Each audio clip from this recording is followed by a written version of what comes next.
Kids Comics Unite is a friendly, free community of children's graphic novel creators who are serious about improving their work and building their careers. This month, we're excited to highlight some of our members' crowdfunding campaigns as part of our partnership with crowdfunder.com. Our very own Patrick Lugo will be hosting these streams. Patrick, take it away! Welcome to our big Wednesday of crowdfunding live stream spotlights here at Kids Comics Unite. We have the first of two that we'll be hosting today. And without further ado, let me introduce the first. He's a new member of Kids Comics Unite, but his reputation precedes him. We've kind of I've heard his name mentioned before through other circles.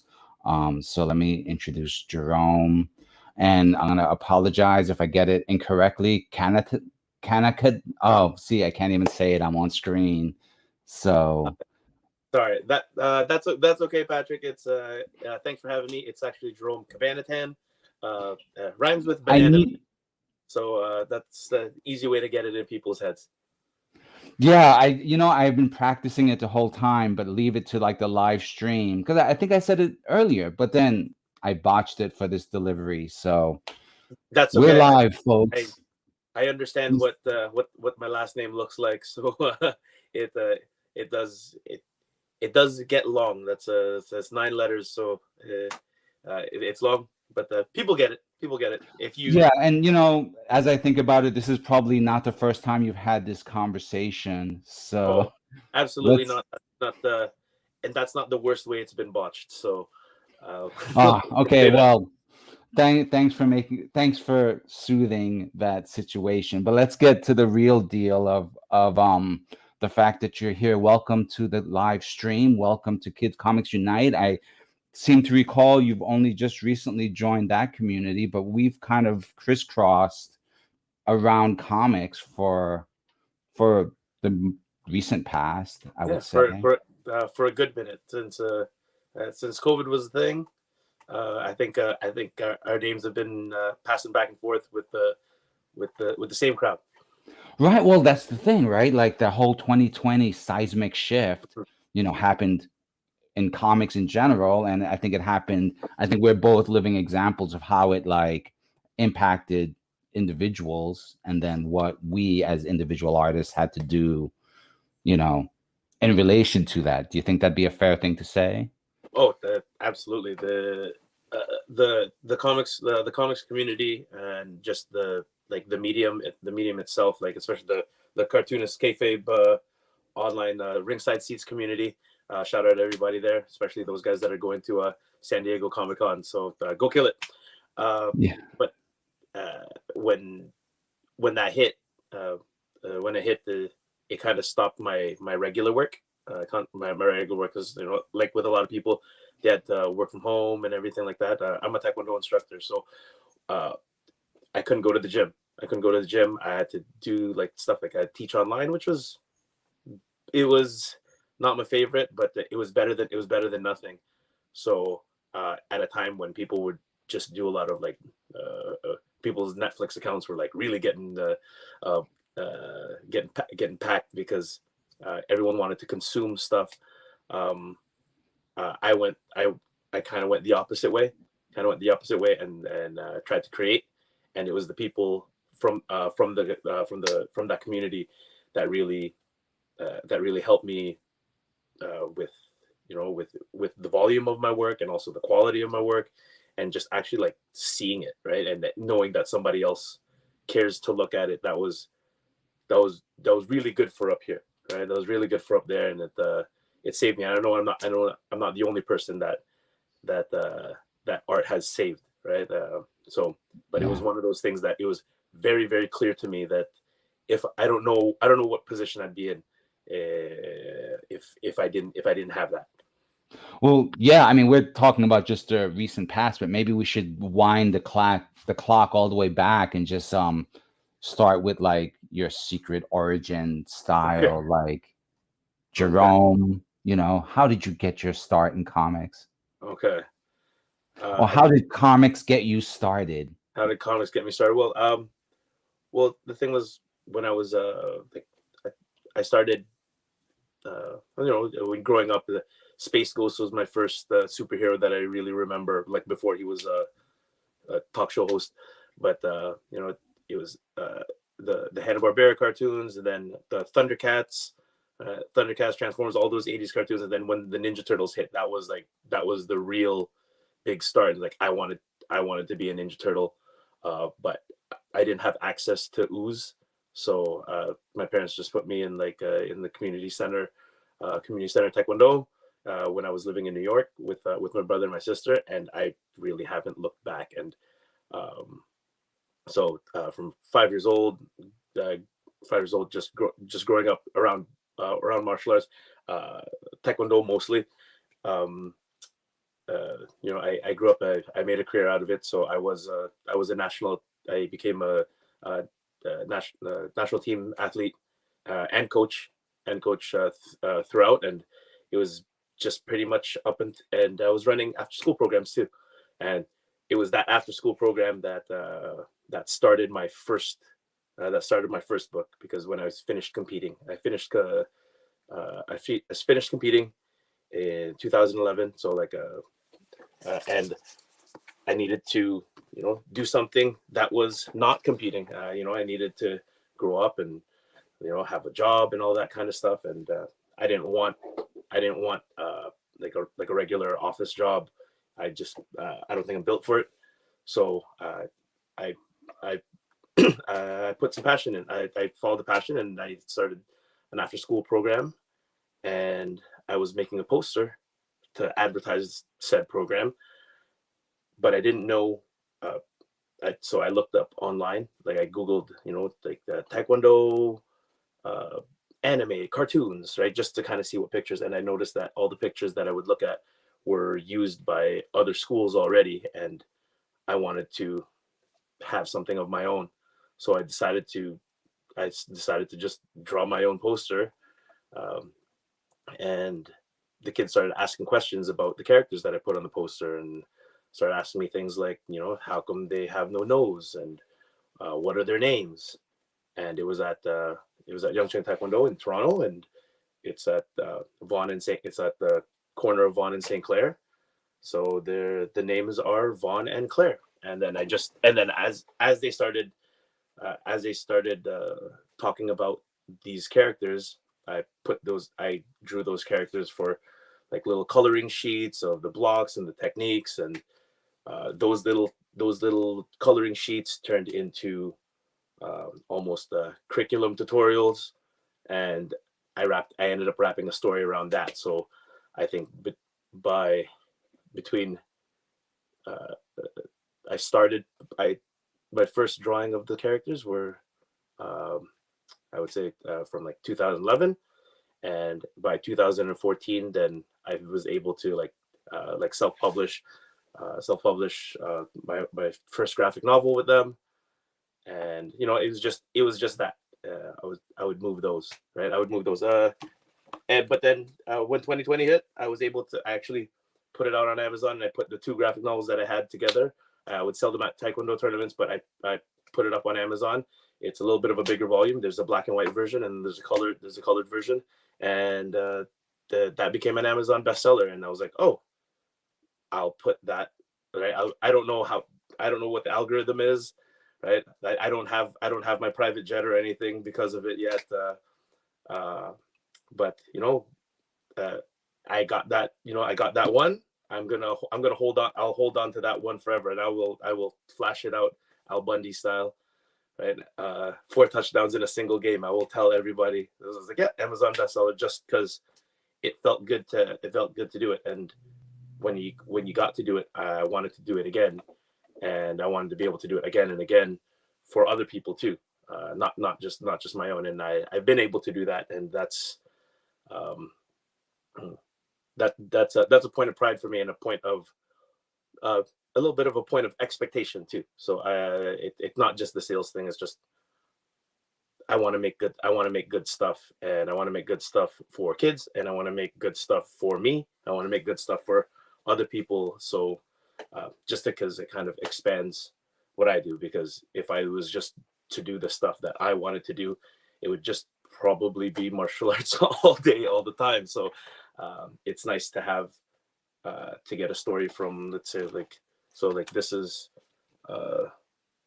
Super Kids. This was actually written by a 6-year-old girl, 6-year-old girl and her grandpa, and it was they hired me to draw a 6-year-old girl's story, and it was and this was an Amazon bestseller as well. So that was fun, and I've also done, so this is like it's a team book, it's an adventure book, it's a nice little story about kids going to the park and finding a bad guy. And then this is The Adventures of Teen Brain. It's a children's book. It's about emotional regulation and the things that go on in your brain before a tantrum starts. So the author, Tara Grotto, she worked with behavioral specialists and child psychologists about the science behind it, and she hired me to make it cool.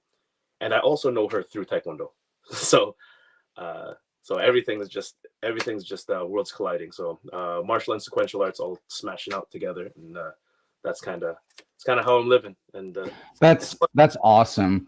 And these things are available at your crowdfunder page, if I remember correctly. Is that I have a bunch of books on the crowdfunder, Super Kids and Teen Brain. Like, you can find those on Amazon.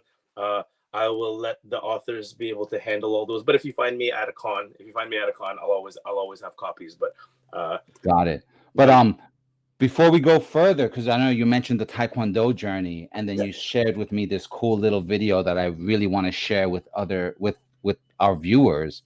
So I just want to jump on that play button because I'm so excited to share this with folks.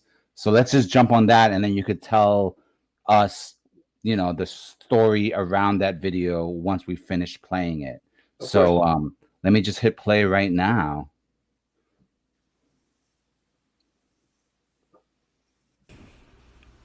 Taeguk 1.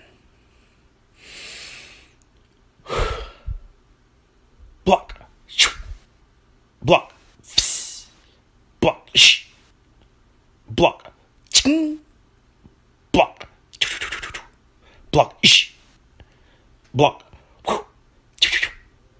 Block. Womp womp womp womp.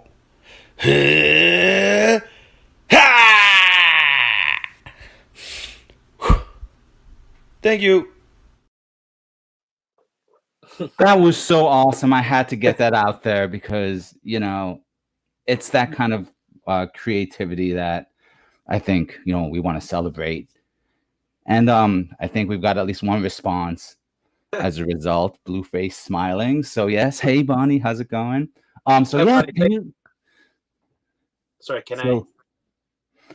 what was that about? Oh, that's like the first pattern, or in Taekwondo they call it a pumset. So it's the first pattern that you would need to know to get your next belt. So I started because my kids were starting, and they needed to know it for their test, and I don't think they needed it. They were just practicing anyway. But I just wanted something that while my daughter was practicing, I just wanted something for my son to watch because he's younger.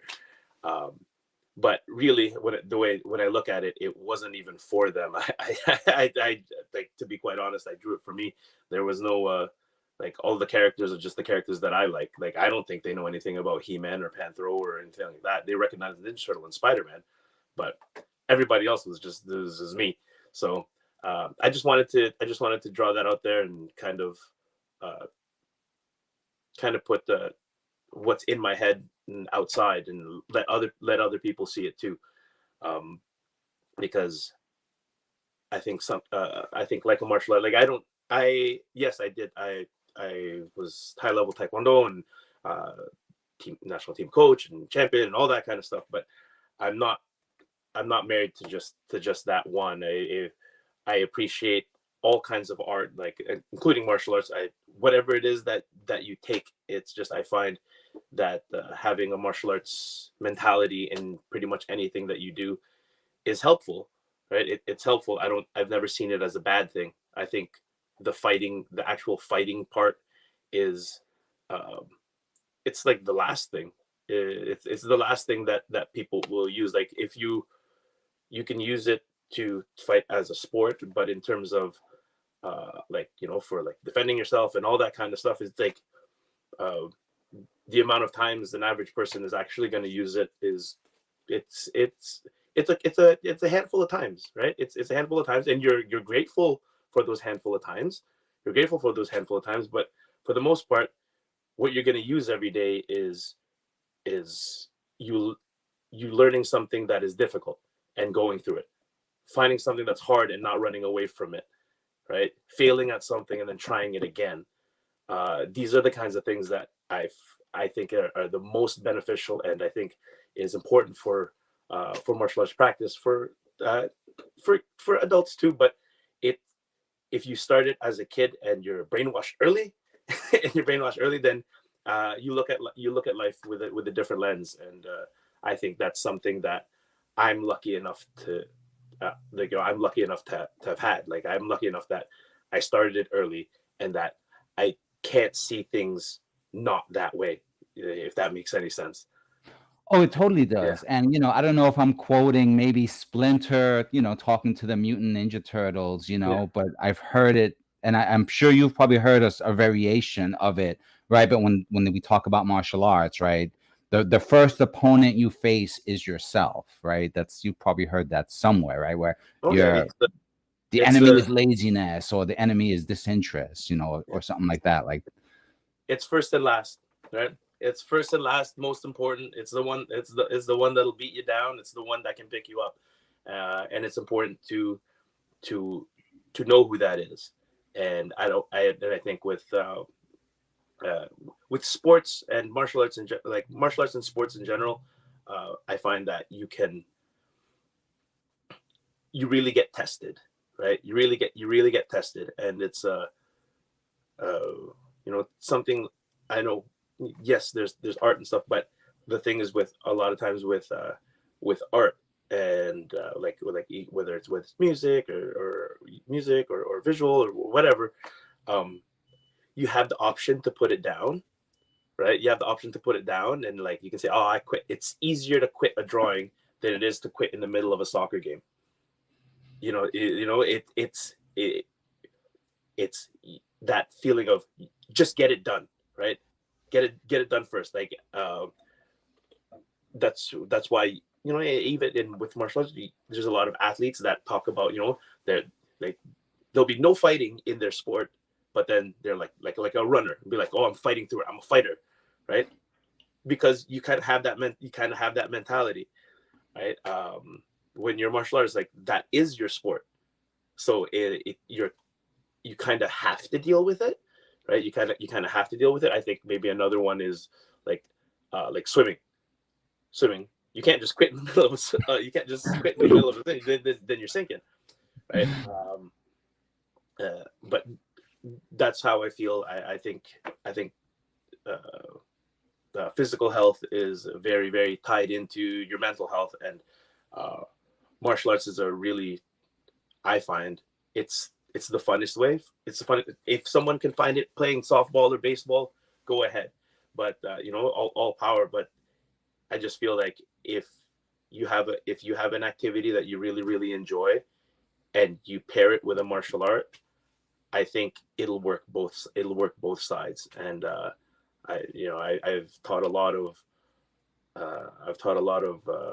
athletes that will go into another sport or another discipline and be successful because of the base that they had, right? And on the other side, I get them new. They're like a volleyball player or a ballerina, and we can translate that. So I don't think anything is useless. I think anything that you learn and put your mind into, I think is it's really good, and it's just been my way. And Ashley and Jeff Wagner, right? they Jeff says that's such a great insight, right? Jeff practiced Taekwondo as a kid and can agree that it made such a difference in how I view the world, right? I love that you are drawing from it as a creator. So that whole thing, right? You mentioned it earlier. Draw what you know, or like, you know, work with. How did you say it? Like, write what you know, right? Right, what you know, right? I don't think I can really actually. I can't do like a space travel comic because I don't know anything about space, right? Right. Well, I mean, that's where, you know. Right. But you know, the right kind of meditation might help you in that at that point, but we digress. Yes, but yeah, I just find it, you know, like most of my books, and most of my stories are, you know, have a big martial art base behind it. Whether there's actual like belts and stuff in the books, which there is a lot, but you know, the message is the same. I don't really do like the sad stories, right? I don't really do. Oh, sorry, I just seen Bonnie's quote here. Yeah, Bonnie says contact improv. She did contact improv for a long time, which initially was created by a guy who integrated Taekwondo practice into his dance choreography. So that must have led to. She goes on, right? The unique voice of the creator starts with the personal passion of their world. So, that's great, Bonnie. You get it. yeah, right. So, I don't know. Maybe, you know. Well, you know, she talks about like how she leads a dance practice, right? So in that context, she could be like a sensei Bonnie within her circle of. My daughter, she's she's in her second or third year of competitive dance, and she's been consistently like training Taekwondo, and it's she's not an aggressive person at all, but what I do like is what it's really built her for was when she goes into dance and it's a style that she doesn't know, she's okay with the mistake. Right, she's okay with not knowing it because she knows she's just going to practice and she'll get it eventually, because there was a lot of stuff that in Taekwondo that she couldn't do before, but she does now. What I tell my students pretty regularly is, you know, I ask them who knows how to use a spoon, and they all raise their hand. Who knows how to use the bathroom, and they all raise their hand.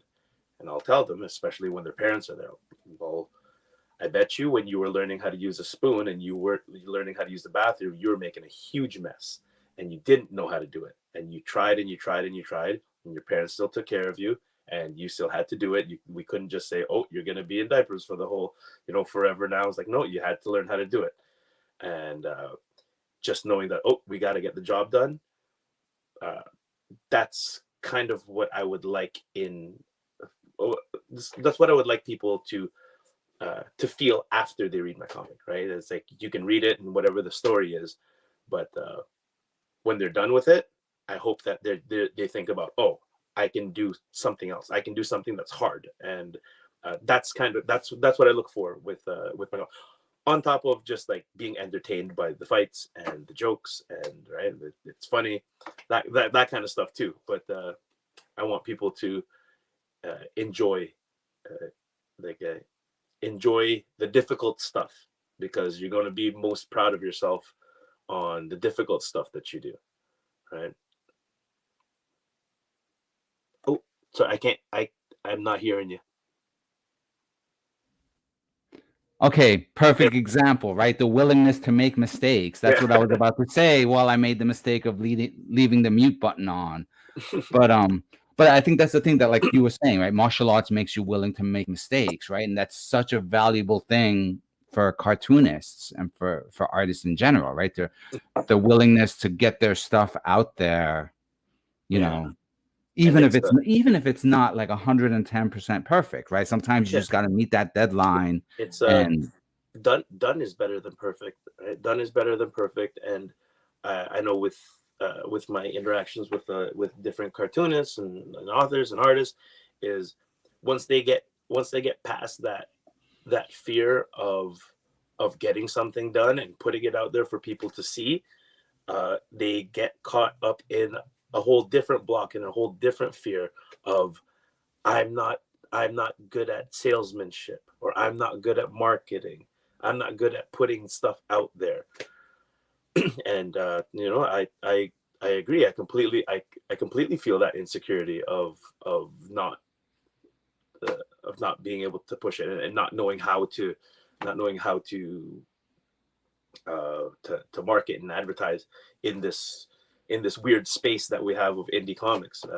But I've seen a lot of very, very talented artists just not put themselves out there because they just automatically fold and they say, I'm not good at this part. And I feel it's half the craft, right? If you can push it, right? If you can push it as well as make it, then I think you're doing more than most. And that's what I'm trying to do. And that's why we're talking. That's why I'm trying to get as much stuff out there. And I feel like we're talking about a bunch of things at the same time, right? We're being all philosophical, talking about making mistakes and the willingness to get stuff out there, and then there's the practical manifestation of that, right? There's the hey, there's this partnership opportunity that we all had set before us, right? Jump on this new platform, crowdfunder, get your work out there, get it in front of a new audience, right? People who you may not have any other real connection with yet, but still you've got something to say, you want to put it out there, and that's something we're all kind of contending with, right?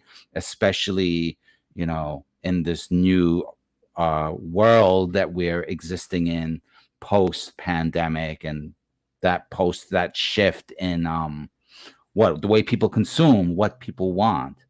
But here it is, Jerome versus the pandemic, I think is might be a good subtitle for this comic. Yeah. Or am I going too far? That's exactly what it was. So It Got Done. So IGD was actually so It Got Done. It's a playoff of IGD, which is Image Grand Design. It was a fan project that I started with a bunch of other people in over the pandemic, and that I talked about, like, that's what it saved me. It was we took a cue from the cartoonist, like a cartoonist kayfabe episode where they asked about, where they said it's a brain exercise of what if we take all the Image comics from the 90s and put it into one story, like Image Grand Design, and put it all in. And I thought that it was cool, and I went to the dollar store and I got a sketchbook, grabbed the ballpoint pen, and I sketched out a page, and I just posted it. And then when I posted it, people started asking me about, this is because it's middle pandemic, everyone's bored and they needed to do something. So I started getting some messages from people about how do I sign up? And I was like, what do you mean sign up? We're just making this thing. I had no idea. Then it got really, I was getting overwhelmed with the amount of messages and people like how does this work? How does this work? And so then that's when I messaged Eli. It happened to be on his birthday. I messaged Eli and was like, okay, I know you put stuff together. How do you get stuff done? So you see that panel at the bottom in the center there with you see the Savage Dragon there. That was the first page. I scanned that and I put that in the comic. So so I talked to Eli, and then we ended up setting it up, and then we spent the year in lockdown on Zooms every night with a bunch of people from around the world. And we ended up making this 300-page graphic novel that we ended up selling and putting the money to the Heroes Initiative. And I got to not just learn and make comics from a bunch of people that I didn't know and knew much more than me. I got to make some really good friends online, and I got to actually meet a few in person, and I'm looking forward to meeting more, meeting more, and as the Jerome Cabanatan Comics stock goes up, I'd like to be able to put some of that money into going into more conventions and maybe crossing the border a couple times. It would be nice to be able to shake the hands of the people that saved me over that time, you know. And yeah, and then I have a bunch of other stuff on the crowdfunder. So on top of like books, I have my commissions. So I have my digital portrait. Those are gigs that I get pretty regularly, where people want, like, can you turn me into a Simpsons, right? Into a Simpsons character? Can you do this like anime? Can you do this like?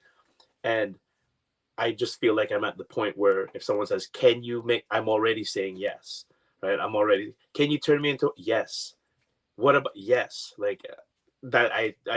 I'm confident enough that I can do something in that style, because if I don't know how to do it, then that just means I'm drilling it out, and I'm practicing for a bit before I get it done.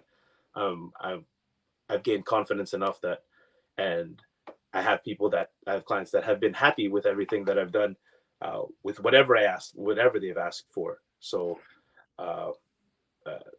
well, one thing I wanna share with the folks who are viewing, because I think this is a great example of your versatility, right? And that's your Etch-a-Sketch skills. So we could see that as one of the perks that you're offering. But I think it'd be better. I think it would be better described if I just played a video which demonstrates it. yes. So let's take a look at that.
Amazing. What I really should have done is have you set up that video, because it jumps in so quickly. I kind of want to play it again. Oh. But I think let's let you explain what that was about. Okay. Well, I do Etch-a-Sketch commissions as well. So on top of that, I'll do digital stuff. You've seen that, and I've done. I'll do like sketch cards and sketch covers. I'm sure everyone's seen that. But when it's the Etch-a-Sketch stuff, so for the crowdfunder, if you just want to see something done in an Etch-a-Sketch, for 25 or however much it is. Sorry, I'd have to look it up again. We'll For cover the that first, part in a second. yeah. It For says the 25, so you're good. Okay, yeah. So for the first part, for that one, I would just do a time lapse of drawing whatever you want on an Etch-a-Sketch. I'll take a picture of it, I'll scan it, and I'll put it in a print, and I can send that print off to you with along with my Etch-a-Sketch zine, which is called But Can You Draw It on an Etch-a-Sketch? And it's a Spider-Man 1 homage. But like it was, so you know, these are my Inktober's. So there's Cartoonist Kayfabe, there's the Kayfabe Tober. They do their own set of prompts, right? They do their own set of prompts over October, and rather than drawing them out in October, I decided to just put it on an Etch-a-Sketch because I was at a con. I was at Canzine in Toronto on the first day, and I drew a Grendel, and I didn't really like the way it looked because I was just distracted from everything at the con. So I was like, you know what, I'm just gonna do it on an Etch-a-Sketch from now on, and I did. So that turned out well. So people can get a print of whatever they want and an Etch-a-Sketch, or they can get an actual permanent Etch-a-Sketch if they really want to go in. And that's a very unique set of. Oh, I'll get to that one. It's a unique piece of art that you guys can get. So if you make the Etch-a-Sketch, you cut it open. There's a whole bunch of this aluminum dust, and you dump it all out. You clean it up, and then you put it back on, and it makes permanent. You can shake it, you can turn the knobs, and nothing happens to the picture. So it's a way to make it permanent. There's a lot of people out there that do it. Like, I think the community is bigger than I thought.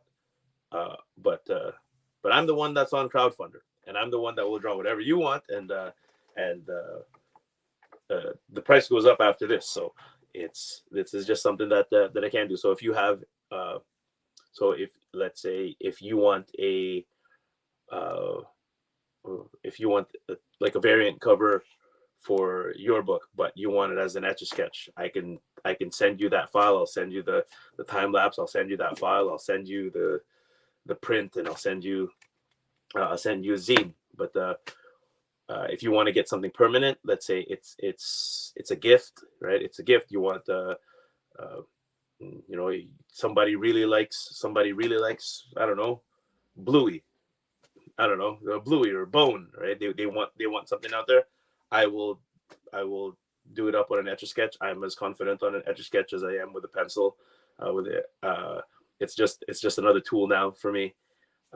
Like there's certain things that I can't get into, like super fine, but if you take a look at my Instagram, I'll be posting more of the Etch-a-Sketch stuff that I've done. Somebody ordered a Condor Man. I don't know if you remember Condor Man, but yeah. So it was funny because it seemed like such an obscure thing, but he asked if I could do it, and I was like, of course I can do it, right? Because if I can think it or I can see it, I can put it on Etch-a-Sketch paper or make it digital. And so if a backer wanted to, say, have a portrait done of their child or their dog, would that be within your willingness to give that a try? Oh yeah. I definitely do that. And one of the things that they can do is if people are unsure, that's one of the things is sometimes people are not sure about what I can do, especially when it's on an Etch-a-Sketch. I think with traditional art or digital art, I think people kind of know, okay, he can do this, he can do that. I'm sure it'll be fine. But with an Etch-a-Sketch, I think people are still skeptical. That's why I have it as there's like a $25 tier, so I don't have to buy another Etch-a-Sketch. I'll just shake it out after I scan it and take a picture of it. Right, it's like a low point of entry for everyone. Yeah, that's right. That's kind of why I made the zine, right? You can drop any, like 250 is the lowest. 250 is the lowest that for a regular size Etch-a-Sketch. There's So some people will drop loot on that, but the more people will drop 5 for a cool zine and it has a bunch of pictures on it.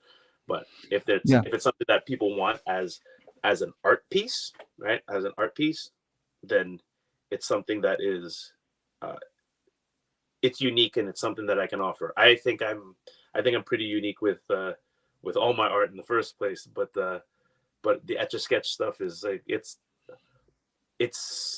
the mutant power, right? It's the mutant power. That's what my friends told me. It's like, because people can draw, people can write. It's, I have, that's a mutant power, and my fight choreography is another one. I don't think that there's people can draw better, right? People can draw better. People can make like have good scene transitions and everything like that, and I'm sure of it. But when it comes down to the straight choreography of a fight and the science of the dance between the opponents, I'd be hard pressed to say that somebody is better than me. I would like to see that comic so then I could learn from it. Exactly. You just took the words right out of my mouth, that if you did find someone that was better, you would celebrate the opportunity to raise the game, right? Whenever I try to push my book, Tree versus Fox. So it's this one right here. So whenever I try to push Tree versus Fox, I always tout it as here it is. Yeah. I always one more time. Let's do that one more time. One more time. See? For the screen captures. Yes. Excellent. Yes, persistence. I always taught it as you'll see it as the best choreographed fight that you'll see this side of indie comics. And but if you see a better one, please let me know so I can learn from it, because I want the comic, because I like fight comics. So I'm always down for that. And then what we have highlighted right here is the Black Belter Ultimate Zine Pack. So I have Black Belters. So Black Belter is my one-man, it's my ongoing anthology. So with all my strips, shorts, parodies, all that stuff. This is like my Mad magazine. Right? I can't just do one project at a time. So I could have a big project, and then I'll think of a joke or something that happened in my life that I have to put down. And I'll just make 1 or 2 page strips, and I don't want to just leave it out there. So I'll collect them, and as they go. My first year, I said I wanted to make it quarterly. I want 4 in a year, right? But then after that, I made sure that I had that 4 in a year, and then I said I wanted to make 4, and then I can kind of coast after that. But I just wanted to that was a goal for myself. That was my bar. I said if I can make 4 of these in a year, then I'm being productive. And right, I don't care about perfection. I care about productive. I care about getting to the next one, and doesn't mean rushing, but I don't want to be so precious with my work that it never gets out there, right? So now it's gonna come out when it comes out. People can get it at a lot of different places, but you can get the pack. You can get the zine pack for all 5 plus 1 stone, which is my webcomic, that I do with Next Panel Press. Then those are a bunch of guys that I met over during quarantine. We make comics every Sunday. This is my action adventure comic. That's amazing. And so this is one of the other groups that you've been a part of, because I know you've mentioned a few of the comic community, right? Kids Comics Unite is not the only comics community that you're a part of. It's merely the newest one. It's the newest one. It's a lot of what I think my niche is, right? Because because it's kids comics, right? With a lot of the guys that I will make comics with, they're doing, they'll do comics with like heavy metal, and that's really not the crowd that I'm going for, right? I'm not going for the heavy metal crowd. The guys that are picking that up, I'm not, maybe Tree versus Fox because there's a lot of fighting in it, but I don't think they're into the jokes or the kid stuff, and I'm more for the kids that read Bone, right?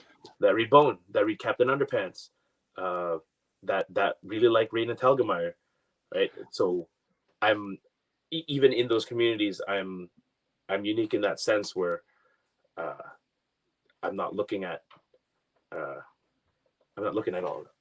Oh, hi Megan. Okay, sorry, I'm just handing over a switch. Yeah, well, one thing that I find really interesting is no, keep going, guys.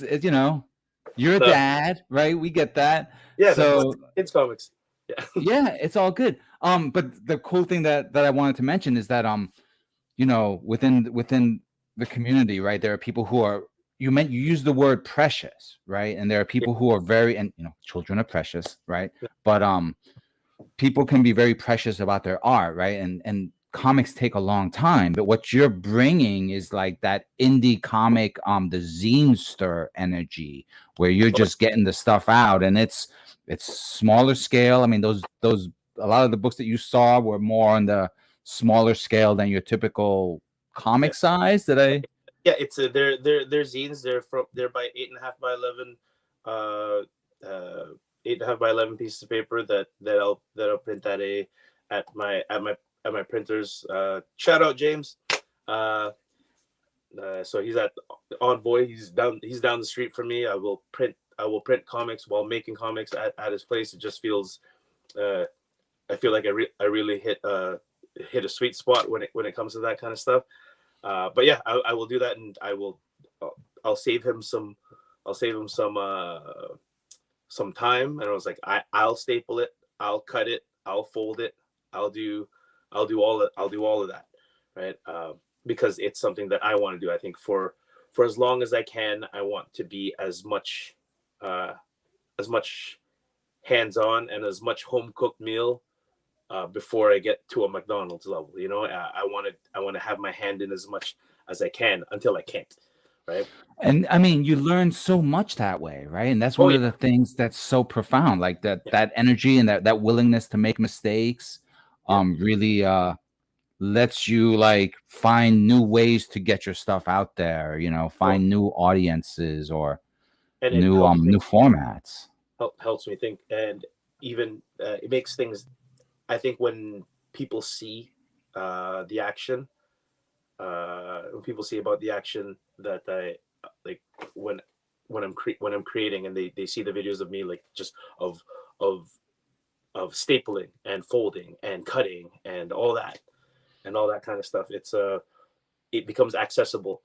The act of making comics becomes accessible, and that's really what inspired me to continue and pursue my art is because of the accessibility. I think I grew up with a lot of Jim Lee and the Kubert brothers and McFarlane and all those guys that were famous in the 90s. So it was a daunting task to think that I would try to make a comic, right? It was like, because I can't draw muscles like Jim, right?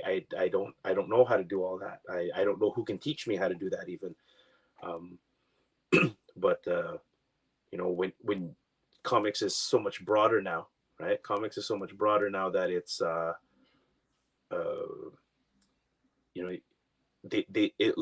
everything looks different, right?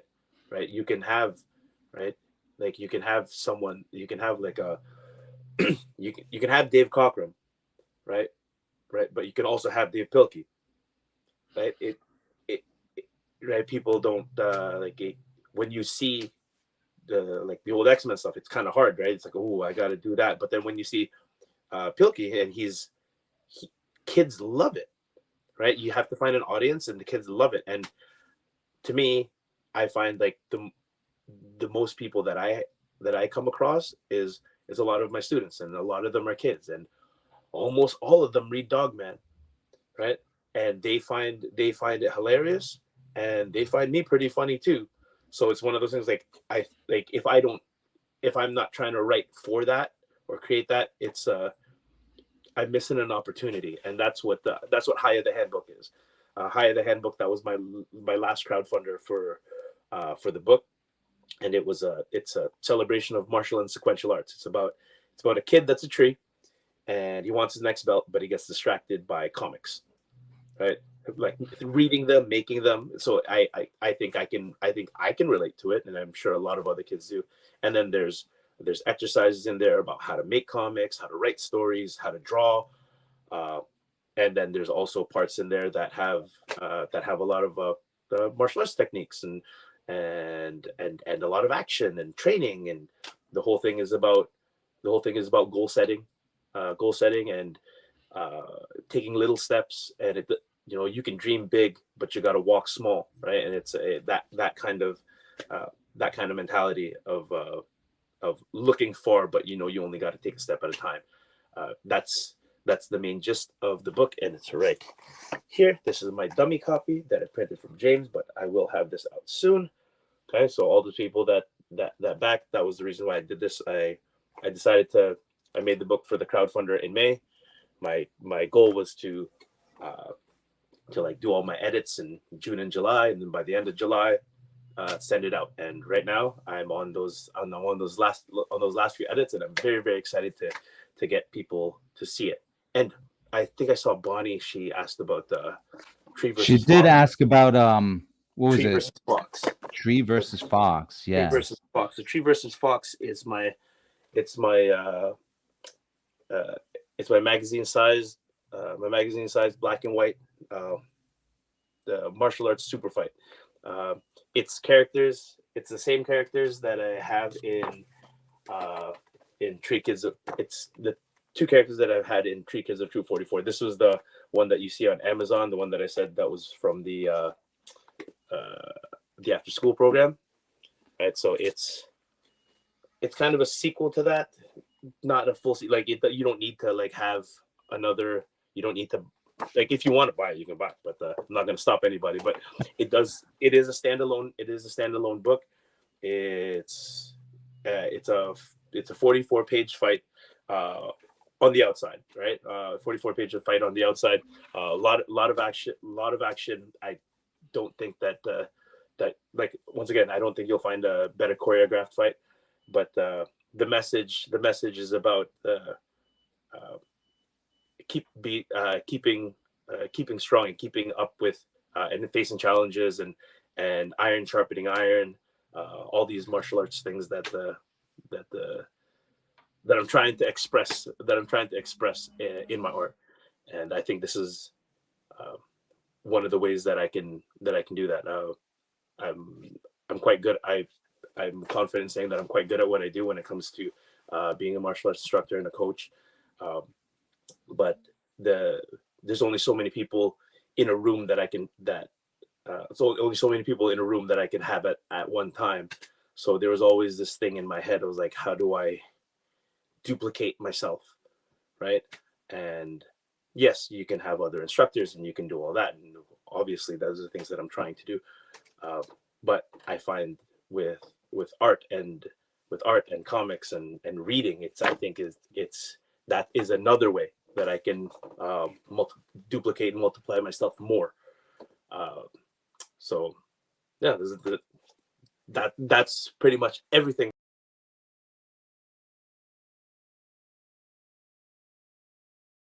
It's like what I would try is what I do, what I've been doing over the summers. Like I run camps, and in those camps, we do a lot of training, we play a lot of games, we make a lot of jokes, and we make comics every day too.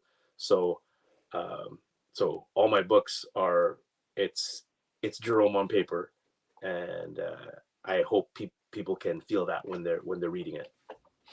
I mean, that's one of the things that's really kind of unique about your crowdfunder page in general, right? Where rather than just saying, help me bring this one project to life, you're really just, presenting them with the entirety of what you're offering as an artist.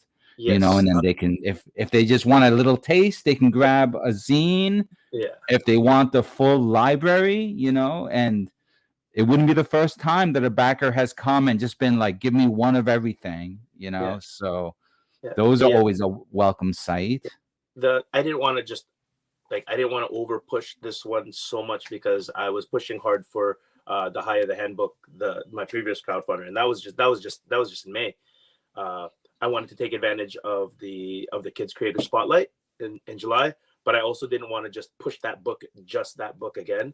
And I know with the platform of crowdfunder, which I really like, is they have different options. It doesn't have to be like a Kickstarter, right? It can be like a store, right? It can be like a storefront. And that's kind of what I wanted to do. I wanted to experiment with this one, and I said, I'm gonna push as much, a little bit in July, but then since I'm running it up until August, and I'll probably just keep it running because it's a storefront, right? It's a storefront. The rates are better. The rates are better than Etsy, and right. I'm doing the same. I'm doing the same thing anyway. So, and I like the community that I've been that's been building with crowdfunder, with Kickstarter. It was fine. Had a lot of brand recognition, but with the fees, and you get lost in the shuffle a lot. And I find with crowdfunder, because it's a little bit new, I feel like I'm kind of on the ground floor, maybe on like the third floor. I want to be able to take advantage of that, and that's what this summer's campaign is. Yes, I'm going to be pushing all my kids' books and all my children's books, all the graphic novels, the fight comic, the zines, the digital comic packs. But I also want to be able to network my own art skills for maybe potential clients as well, right? I can draw my comics, and I love drawing my comics, but I can draw everyone else's comics too. Right, I'm not above a job. And I think you're on mute again. I am on mute. There's Okay. they're power washing the elementary school right next door, so I don't know if you can hear it, but I can hear it. So I'm muting myself just in hopes of you not having to hear the power washer.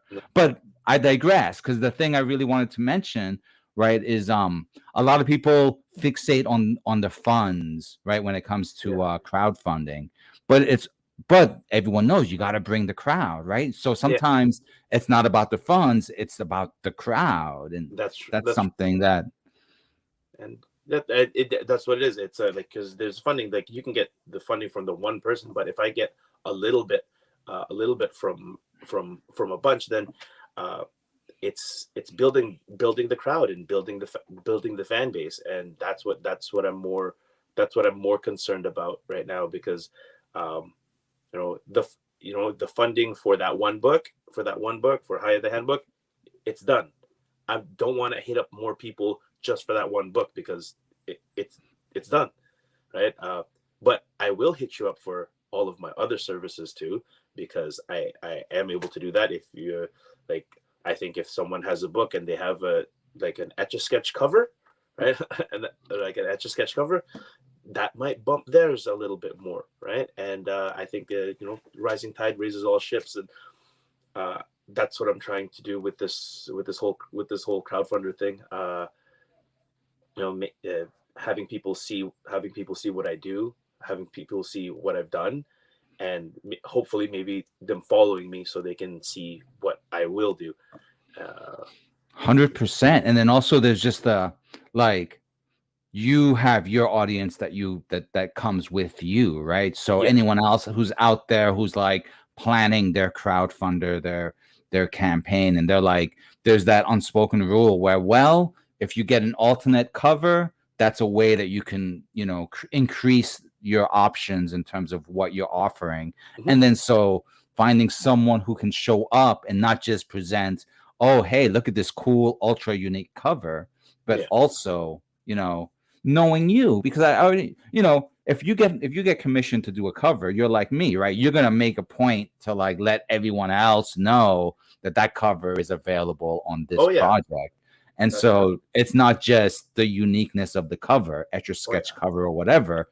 It's the fact that you become part of the team, right? And that's one of the things that has been so important to communicate about crowdfunding as a model. That's part of that's part of my makeup. That's in my DNA. I'm a I'm a big teamster. So when I was coaching and competing, I was not only in skills, but not only skills and knowledge, but I was very known for being almost obnoxiously loud, right? Being obnoxiously loud and pushing and pushing the team and promoting the team. I'm the same. I'm the same with my comics and my artwork and the people that I work with or collaborate with. I'm always about pushing that, because they get better, I get better, right? They get eyes, I get eyes, right? If I'm gonna get jealous on something, I'll get jealous of the people going on some different trips and they get to go to like San Diego Comic-Con. Yes, Eli, Rick, I'm talking to you guys. Yeah, the FOMO is real, but we do what we can. Yeah. So, but those are I do like to push and promote the people that I feel are working really hard and putting themselves into their work and putting themselves out there. Oh, hi, Chantel. Okay. What a way to bring this, right? Glad to have caught the last 15 minutes of your interview, Master Jerome. These comics are so clearly an inspirational part of your student's journey, along with all of your other talents. That's like master level endorsement right there. I think what a way to put a button on things. Yeah, we can stamp that. Yes. So, here, quick. Let's pause for the screen capture.